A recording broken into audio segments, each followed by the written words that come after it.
bagaimana cara kita menanggapi masalah ustadz-ustadz sekarang yang membinakan sesama muslim. Tapi begini ya, saya ingin sampaikan. Sudah, sini. Saya ingin ajak antum untuk belajar dengan benar. Cara belajar dengan benar itu menghasilkan 4 hal utama. 1, menambah pemahaman. Quran surah ke-9 ayat 122. Wa ma kana lil mu'minuna liyanfiru kaffah falawla nafara min kulli firqatin minhum ta'ifatan liyatafaqahu fid din. Paham? Jadi kalau antum belajar tapi pelajaran tidak memahamkan agama antum, ada yang salah dalam belajarnya. 2, meningkatkan iman. 3, meningkatkan ilmu. Ayatnya tadi Quran surah 58 ayat ke-11. Yang keempat, melahirkan akhlak. Dalilnya Quran surah kedua ayat 129 dan Quran surah kedua ayat 151. Karena Nabi ketika diutus mengajarkan pengetahuan bersumber dari Al-Quran, di akhirnya ditutup dengan kalimat akhlak. Quran surah 2 ayat 129. Rabbana wab'ats fihim rasulan minhum yatslu alaihim ayatika wa yu'allimuhumul kitaba wal hikmah wa yuzakkihim.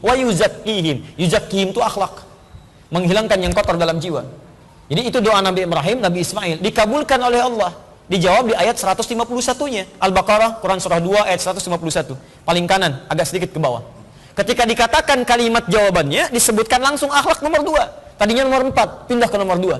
Kama arsalna fikum rasulan minkum yatslu alaikum ayatina wa yuzakkikum. Ya, kami utus seorang rasul untuk menyampaikan ayat-ayat kami dan membersihkan jiwa kalian. Kata para ulama, membersihkan jiwa dimaksud adalah akhlak. Dari mana taunya? Hadis Nabi SAW, riwayat Imam Al-Baihaqi, ketika Nabi menyampaikan innama bu'istu liutammima shalihal akhlak. Saya diutus oleh Allah Subhanahu wa taala, tujuan utamanya untuk menyempurnakan akhlak terbaik. Jadi ketika Nabi menyampaikan kalimat-kalimat, ajaran-ajaran, puncaknya muncul dalam akhlak dan adab. Hati-hati, antum ilmu bertambah, pemahaman bertambah, iman serasa kuat, tapi akhlak nggak ada, salah antum belajar. Coba cek, dulu orang jahiliyah kasar luar biasa, suka mencela, suka memukul, suka membunuh, pelitnya luar biasa. Maaf, ketika belajar dengan Nabi, kasar jadi lembut, mencela jadi mencintai, pukul jadi merangkul, yang pelit jadi orang paling luar biasa baiknya dan bisa berbagi dalam kebaikan. Sekarang lihat, Qurannya sama enggak? Sama. Hadisnya sama. Sama. Nabinya sama. Kenapa hasilnya beda? Antum ngaji Al-Quran, ngaji Sunnah, sumbernya sama. Kenapa akhlaknya enggak ada? Ada sesuatu di situ yang berubah. Nah, di antara akhlak itu adalah 1, senantiasa menghadirkan kemuliaan-kemuliaan sikap baik dalam tutur ataupun sikap anggota tubuh kita saat menuntut ilmu. Sikap ini dibagi 2. Jika antum murid, maka sikap baik antum terhadap guru dan sesama murid. Jika antum guru, maka akhlak antum pun sesama guru dan kepada murid. Maka dari itu ketika para ulama membuat kitab tentang akhlak dalam belajar, akan menyebutkan 2 hal ini. Cari kitab namanya At-Tibyan fi Adab Hamalatil Quran, karangan Imam An-Nawawi.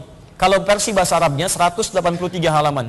Versi bahasa Indonesianya terbitan Al-Qawam, warnanya putih, ada 214 halaman. Antum pelajari itu, bab pertamanya adalah tentang adab. Bagaimana adab mengajar, bagaimana adab belajar. Di situ beliau mengajarkan kalau jadi guru begini adabnya, kalau jadi murid begini adabnya. Di antara adab dalam menuntut ilmu itu adalah 1, antum harus bersikap husnudzon kepada sesama, kepada guru, kepada teman-teman dan lain sebagainya. Jadi kalau misalnya ada orang-orang, misal, mohon maaf ya, misal ada seorang guru misalnya kepleset, salah bicara, atau ada kalimat yang kurang baik, antum tinggalkan yang tidak baik ya. Tapi bukan berarti ketidakbaikan itu kemudian menepikan seluruh kebaikan-kebaikan yang lainnya. Jadi kalau antum sudah antipati terhadap seseorang, antum tidak akan mengambil ilmunya. Padahal yang lain itu belum tentu ada keburukan di dalamnya. Saya pernah katakan begini, bahkan maaf ya, saya pernah katakan, sekalipun orang itu pernah menahdir saya, mungkin di situ ada kekurangannya, tapi Anda jangan tinggalkan orangnya. Karena boleh jadi banyak kebaikan lain di luar hal yang mungkin salah dalam dirinya. Bisa saya katakan kepada Anda, silahkan. Ada guru-guru lain misalnya tidak sependapat, kalau tidak suka tinggalkan. Kalau ada baiknya, ambil. Ini jangan kita luput kepada sesuatu yang mohon maaf di situ justru menjerumuskan kita pada keburukan. Iman tidak bertambah, ilmu tidak ada, yang ada ribut aja. Sampai kapan mau berakhir? Ya. Jadi saya sarankan pada Anda sudah cukup selesai. Jangan banyak berselisih, jangan banyak ribut.